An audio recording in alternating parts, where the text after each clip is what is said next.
जब हम किसी ऐसी स्टोरी लाइन की बात करते हैं जहाँ पर फोरशैडोइंग इस लेवल पर है और इतनी ज़्यादा है कि सब कुछ सामने होते हुए भी सब कुछ बार-बार हमें हिंट दिया जाता है, उसके बाद भी हमें नहीं पता चलता कि आखिर स्टोरी कहाँ जा रही है। ऐसी कहानियों में सबसे ऊपर नाम आता है अटैक ऑन टाइटन का। तो आज मैं बात करूँगा अटैक ऑन टाइटन की कुछ ऐसी फोरशैडोइंग्स के बारे में जिनको पहली बार में कैच करना तो भाई बिल्कुल भी आसान नहीं है। एपिसोड 1 का टाइटल था टू यू इन 2000 ईयर्स। पहली नज़र में ये सिर्फ पोएटिक लगता है, लेकिन बाद में क्लियर होता है कि ये डायरेक्ट कनेक्शन है ymir से, जो 2000 साल पहले एग्जिस्ट करती थी। टाइटल खुद एक मैसेज है जो टाइम के अक्रॉस ट्रेवल करता है। अब आता है टाइटल कार्ड के बैकग्राउंड टेक्सचर पर, और ये बिल्कुल भी रैंडम नहीं है। लेफ्ट साइड पर एक कैसल जैसा मेनलैंड स्ट्रक्चर दिख रहा है जो लेटर हम मार्ले से रिलेट कर सकते हैं। वहां से मल्टीपल शिप्स एक डायरेक्शन में जा रहे हैं। ये इमेजरी मैच करती है सिस्टम से जहां मार्ले एल्डियंस को शिप में भर के आइलैंड की तरफ भेजता था। शिप्स जिस तरफ जा रहे हैं वहां एक मैसिव वॉल जैसा स्ट्रक्चर दिख रहा है। ये क्लियर फोरशेडिंग है वॉल्स ऑफ पैराडाइज की। मतलब शुरू से हिंट दिया जा रहा था कि पैराडाइस के बाहर भी एक दुनिया एग्जिस्ट करती है, और जो टाइटन्स का कनेक्शन है ना वो बाहर की पॉलिटिक्स से है, वो कोई सिर्फ मिस्ट्री नहीं है। तो सोच रहे हो कि पहले एपिसोड के टाइटल कार्ड में ही पूरी कहानी, मतलब पूरी लोर की फोरशेडोइंग हो रखी है। अगली फोरशेडोइंग आती है नेक्स्ट सीन में, जहां पर एरन नींद से उठता है और वो मिकासा से कुछ कहता है। वो कहता है, मिकासा तुम्हारे बाल इतने लंबे कब हो गए?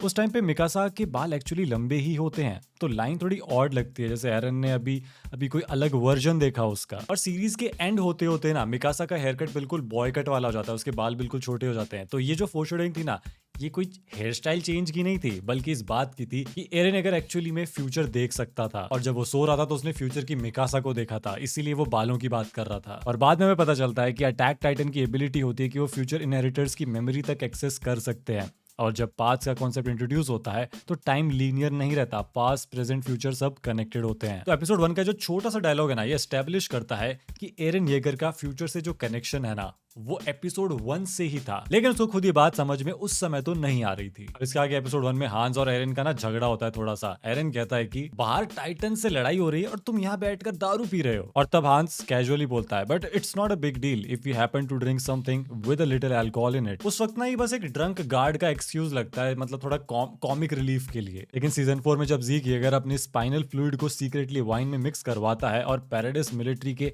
हाई रैंकिंग लोग उसे पीते रहते हैं, तब अल्कोहल लिटरली एक बायोलॉजिकल वेपन बन जाती है। एक सिप और वो सब लोग पोटेंशियल टाइटन्स बन जाते हैं। तो यहाँ पर अल्कोहल से रिलेटेड जो थीम है ना वो कंप्लीटली चेंज हो जाती है। सीजन 1 में जो गार्ड्स थे ना, या जितने भी लोग थे, वो अल्कोहल से टेंशन रिलीव करते थे, वो इस चीज को हार्मलेस समझते थे। लेकिन सीजन 4 में वही अल्कोहल उनको कंट्रोल करने का टूल बन जाती है। नेक्स्ट सीन की अगर हम बात करें तो एपिसोड 1 के एंड में जब एरन की मां मर जाती है तो वो गुस्से में चिल्लाते हुए कहता है, I will kill every last one of them. उस वक्त ऑडियंस और एरन येगर दोनों ये समझ रहे होते हैं कि यहाँ पर बात टाइटन्स की हो रही है, मतलब कि वो टिपिकल जो रेवेंज आर्क नहीं होता वो स्टार्ट हो चुका है यहाँ पे। लेकिन सीरीज आगे बढ़ने के बाद डेफिनेशन ही चेंज हो जाती है कि एनिमी कौन है। जब मार्ले वर्ल्ड पॉलिटिक्स और एल्डियंस की हिस्ट्री रिवील होती है तो टाइटन सिर्फ सिम्टम निकलते हैं, रियल कॉन्फ्लिक्ट इंसानों के बीच का है। और फाइनल सीजन में एरन लिटरली पूरी दुनिया को एनिमी डिक्लेयर कर देता है। रंबलिंग के थ्रू फाउंडिंग टाइटन की पावर यूज करके वो करोड़ों लोगों को मार देता है, सिर्फ इसलिए क्योंकि उसके हिसाब से वही लोग फ्यूचर में पैराडाइस के लिए थ्रेट थे। तो टेक्निकली देखा जाए तो उसने अपने बचपन वाली जो वो लाइन थी ना उसको फुलफिल कर दिया, उसने जो प्रॉमिस किया था उसने वो पूरा कर दिया। लेकिन वहां पर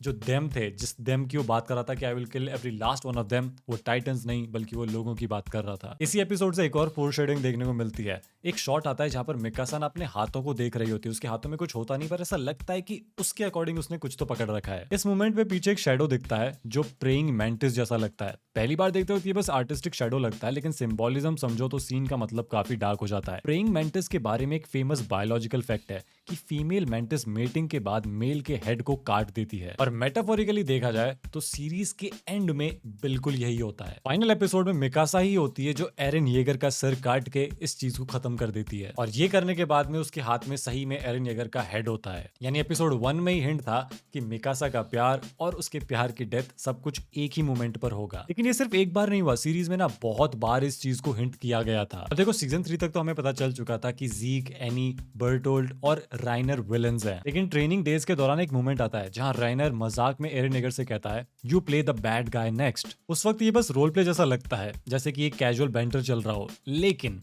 तब तक राइनर खुद सीक्रेटली विलन साइड पर होता है, लेकिन ऑडियंस को ये नहीं पता होता। फोरशैडोइंग यहाँ डबल लेयर में काम करती है। पहली लेयर ये है कि राइनर खुद एक बैड गाय है जो हीरो बनकर रह रहा है, वो मतलब अपनी पूरी लाइफ वो रोल प्ले ही कर रहा था। और दूसरी तो और भी ज्यादा डेंजरस लेयर है, वो कहता है कि you play the bad guy next. और हम सबको पता है कि सीरीज एंड होते होते पूरी दुनिया के लिए एरन येगर बैड गाय, एक विलन बन ही गया था। यानी कि सीजन 1 में हमें दिखाया गया है कि एक विलन दूसरे विलन से कह रहा है कि अगली टर्न तुम्हारी है। इसके अलावा जब एरन येगर के सर में चोट लगी रहती है ना और वो डिनर कर रहा होता है, तब उसके सिर में से स्टीम निकल रही होती है। अब पहले तो लगता है कि ये कॉमेडी के लिए किया गया है, लेकिन जो इसकी राइटर है इज़ायामा, वो कॉमेडी नहीं करते। और ये बहुत अच्छी फोरशैडोइंग है ये बताने के लिए कि हाँ, एरन येगर टाइटन बन चुका है और उसने अपना खुद का हीलिंग प्रोसेस चालू कर दिया है। और इसके बाद में नाम है फीमेल टाइटन दिखाई जाती है। अब इस समय तो हम समझ चुके हैं कि क्योंकि एनी है, क्योंकि ह्यूमंस भी टाइटन्स बन सकते हैं। लेकिन जब एनी राइनर को पकड़ती है और वो वहां से बचकर भाग के आता है, तब उसके ऊपर से भी स्टीम निकल रही होती है। अब भले यहाँ वो ऐसा ऐसा लग रहा हो कि ब्लड इवेपोरेट हो रहा है, लेकिन कहीं ना कहीं वो भी फोरशैडोइंग ही थी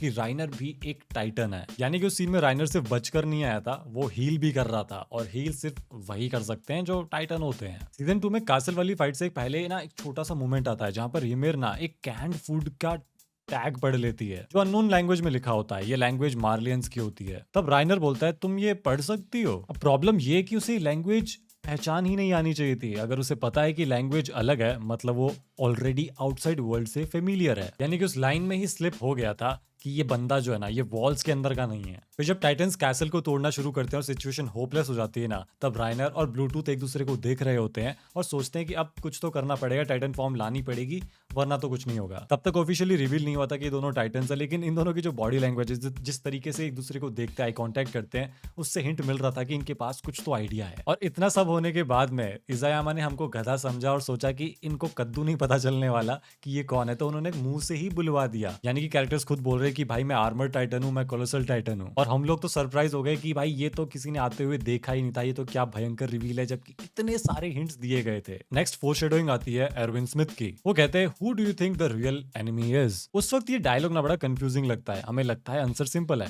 टाइटन्स। लेकिन एरविन का टोन ऐसा होता है जैसे वो ऑलरेडी समझ रहा हो कि पिक्चर बहुत ज्यादा बड़ी है। वो मॉन्स्टर से ज्यादा सिस्टम, हिस्ट्री और ट्रुथ के पीछे पड़ा होता है। और सीजन 4 तक आते आते ना इस क्वेश्चन का मीनिंग उल्टा ही हो जाता है। मार्लिया आर्क में जब एरन खुद एनिमी टेरिटरी में होता है और सिचुएशन एस्केलेट हो रही होती है, तब कार्ड टाइटन एक्चुअली में एरन येगर की तरफ पॉइंट करके सिग्नल करती है कि विलन ये बंदा है। और यहाँ पर हमें एरविन स्मिथ के सवाल यानी कि who is the real enemy का जवाब मिलता है। एनिमी कोई टाइटन या फिर कोई नेशन नहीं था, एनिमी एक पर्सपेक्टिव था। और एंड में तो एरन येगर ही सबके लिए विलन बन गया था। ओके, नेक्स्ट फोरशैडोइंग की बात करते हैं। तो जब ज़ीक एरन की तरफ बॉल फेंकता है और एरन बॉल कैच नहीं कर पाता, तो वैसे हम लोग फोरशैडोइंग कैच नहीं कर पाते। और फोरशैडोइंग ना यहाँ पर दो है। पहली, ये सेम तरीके से डील हो रही है जैसे यूमिर ने डेविल के साथ में डील करी थी। यानी कि यहाँ पर जो डील हो रही थी वो दुनिया का फ्यूचर डिसाइड करेगी। यूमिर ने डील करके टाइटन्स की दुनिया बनाई थी और दूसरी तरफ एरन और ज़ीक की डील रंबलिंग लाती है। मतलब टाइटन हिस्ट्री का ओरिजिन और टाइटन हिस्ट्री का एंड दोनों एक सिंबॉलिक एग्रीमेंट से जुड़े हुए थे।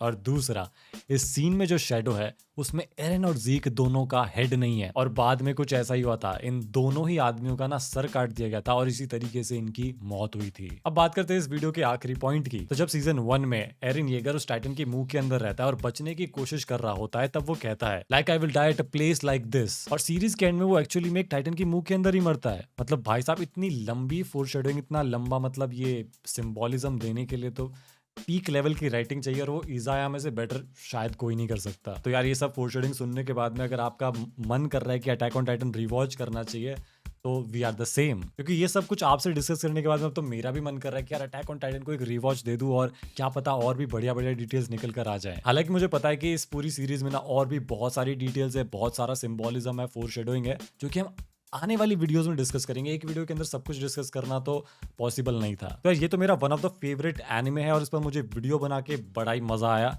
और आपको मजा आया कि नहीं वो कमेंट सेक्शन में बताना। वीडियो चलेगी तो लाइक और शेयर कर देना और मैं आपको मिलूंगा अगली वीडियो में।